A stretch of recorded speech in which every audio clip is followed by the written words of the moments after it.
Yung kabastos, gipanerbisyuhan gyapon mo ni Bongbong Marcos. Gipanerbisyuhan gyapon mo sa mga Romualdez nga inyong gipang bastos kay gidaot ni Sara Duterte.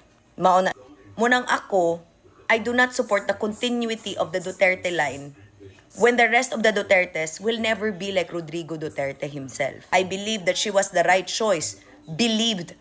But I changed my mind. Nga naman, ni matamakos ka matuuran, besh. Ay wow, nagsalita ang Santa Santita. Nagsalita ang dili bastos. Tapos Ginoo ko nimo jam.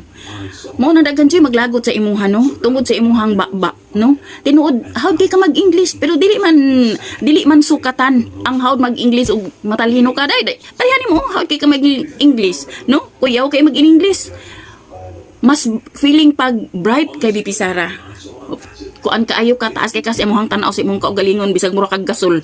Panuha ka katabagha ka.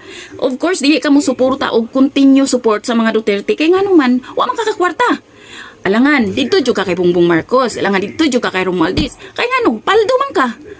So ayog ingna nga sa mayor si BP Sara diri sa Davao wala siya nahimo.